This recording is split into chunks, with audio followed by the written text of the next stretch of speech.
Chapter 40 The Good for Nothing. Xiao Ye and Fang Mo exchanged words of introduction. Fang Mo was only there to deliver the document. He had to return to work in the afternoon, so he left after lunch.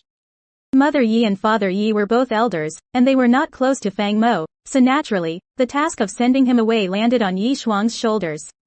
On the way to Fang Mo's car, it would have been too awkward for them not to talk. However, even though Ye Shuang had worked under Fang Mo for quite a long time, her former work assignment had not put her in close contact with the big boss, so their own shared subject was the man Ye Shuang. Fang Mo thought it was weird for a man and a woman to have their conservation only around the woman's boyfriend. If there was nothing wrong with this man, there could only be two possibilities. 1. The man was interested in the woman. 2. The man was interested in the woman's boyfriend.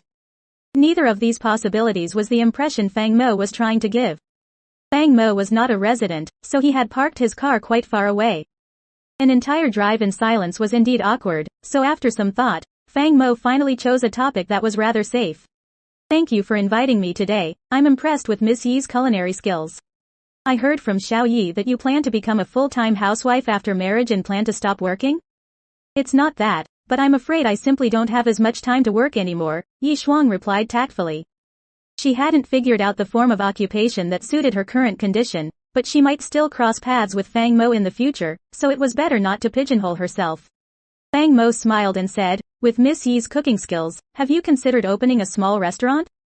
Since you have saved on the home loan, have you ever thought of renting a store? Fang Mo had heard from the Ye family that the man Ye Shuang was still a research student. If the two relationship partners had no source of income, then how were they going to survive? Of course, he was not so passionate to make this introduction, he was just finding a topic to fill the silence and showed some concern for his friend. From Fang Mo's point of view, not working was certainly not a bright idea. Money aside, not working often meant that one was detached from the general public.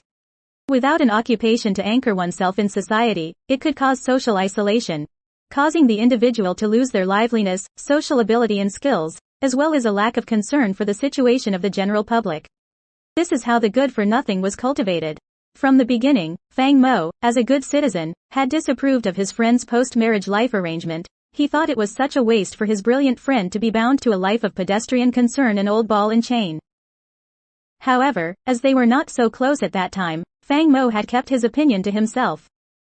Today, however, he realized that his former colleague was not as mediocre as he thought. She had many hidden talents that he had not noticed when she worked for him.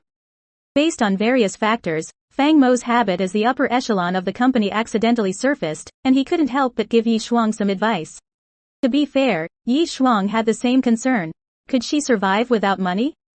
Of course, she couldn't. Even though she had saved a huge amount of money with the purchase of a house, it didn't mean that she could live a life without expenses. Moreover, Fang Mo was right. Staying at home all day without working was not a life she envisioned for herself. She would be bored to death. Ye Shuang asked cautiously, actually, we have considered working, but neither of us can stay in town for long, so we would prefer a job with flexible hours.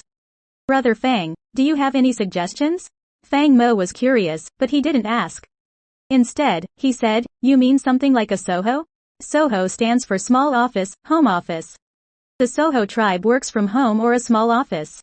They are not isolated from society like deadbeats, but their social circle would not be as large as a normal working individual either. They quickly reached Fang Mo's car.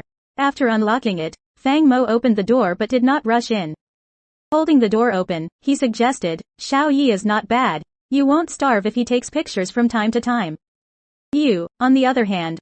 Honestly, I don't think an extended period of part-time work is a good and stable solution, but since both you and Xiao Ye have impressive talents, may I suggest something like freelancing or personal employment, like TaskRabbit but more focused and specific in its scope? If you need help, please feel free to come to me. Of course, Fang Mo was no saint. He doubted they would ask him for money directly, so the help he offered was to introduce him to some potential clients. Based on the male Ye Shuang's talents, it wouldn't be hard for him to find a place where he could shine, and when that happened, he could only win. Even if it didn't end well, for Fang Mo, 2 words of introduction wouldn't break the skin of his back. Ye Shuang didn't consider every detail of his offer, but even if she did, she wouldn't mind. Sometimes an introduction or a word of recommendation from the right person could go a long way, so she accepted the offer gracefully. Then, I will first thank Brother Ye. When the situation arises, we will definitely ask Brother Fang for help. I'll go back and discuss this with Xiao Ye and my parents. Fang Mo nodded wordlessly. He waved goodbye and left. Chapter 41 A Crazy Call.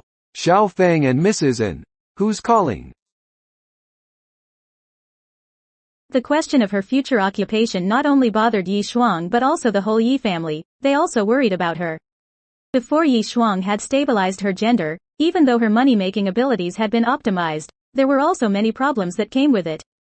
In order to prevent her dual identity from being revealed, Ye Shuang was not allowed to start a normal career, so in conclusion, the only viable options left to her were freelancing or starting her own business.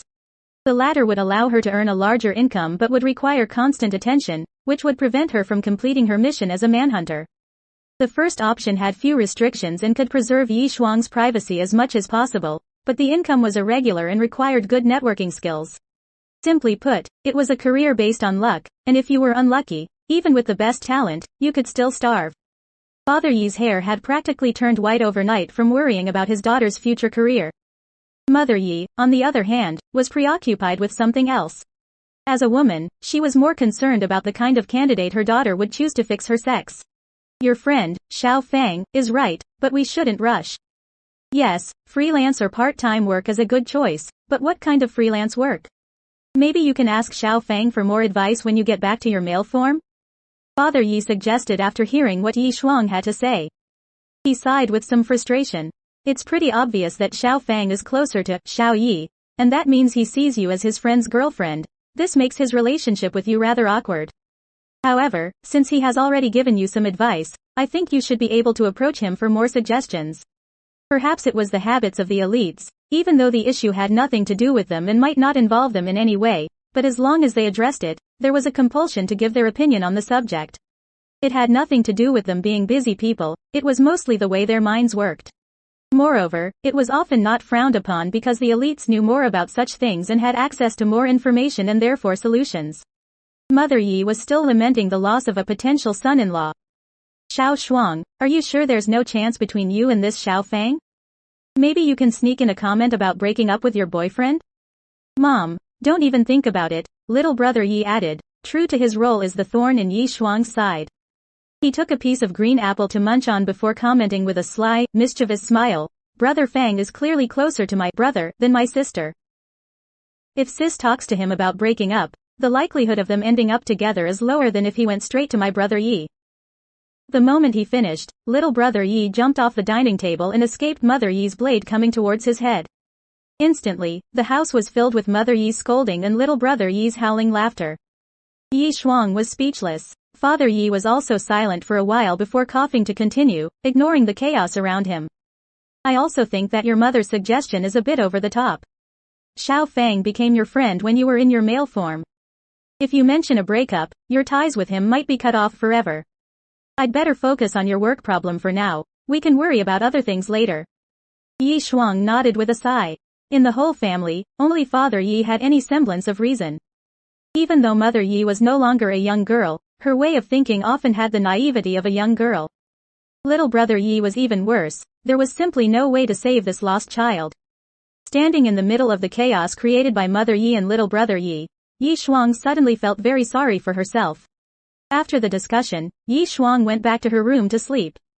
She realized that she had mastered the technique of jumping into bed and instantly finding the most comfortable position. But then again, how could she have done otherwise? She had been forced to practice this almost daily, having to sneak in every minute of sleep she could. As a child, she had had to deal with commercial shoots and all those women in her life, namely, Miss Fang and her own grandmother. In the past few days, her schedule had been so busy, she literally had no time to sleep. She had thought that she would finally be able to reduce the sleep debt when she had turned back into a woman, but who would have thought that the incident with Ms. N would appear? As Ye Shuang was about to fall asleep, her phone rang, and a single tear fell from Ye Shuang's closed eyes. When she saw the unknown phone number, Ye Shuang decided to end the call directly, believing that it was a phone scam. This was quite common nowadays.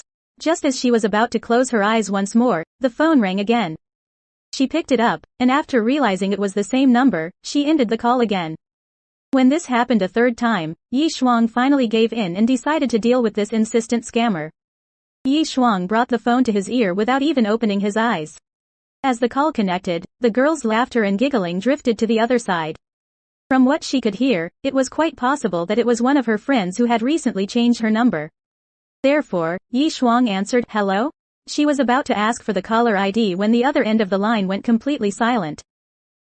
Ye Shuang frowned. She glanced at the phone, which indicated that the call was still connected, and straightened up in bed to ask more vehemently, "Who's calling? Say something." The only response was silence. Half a minute later, there was a rustle of clothes, and then it sounded as if someone had grabbed the phone to cut it off. At the other end of the line, Miss Fang Fei was sitting awkwardly in the middle of a group of girls, holding the phone in her hands. Thanks to her older brother, Fang Fei had managed to slip Ye Shuang's number into her phone, but instead of putting in his name, she had recorded the number mysteriously as "this man." Today, she attended a party hosted by a close relative. They were playing a game of truth or dread, and Fang Fei fainted when she lost and was forced to answer questions about her love situation. When she recovered, she was startled to realize that her group of friends had already stolen her phone and were going through her contact information and inboxes. They eventually came across the suspicious recording of Ye Shuang's number, and everyone could imagine what happened next. The group of girls looked at each other, and after half a minute of awkward silence, the bravest of them said, "A man possessed?"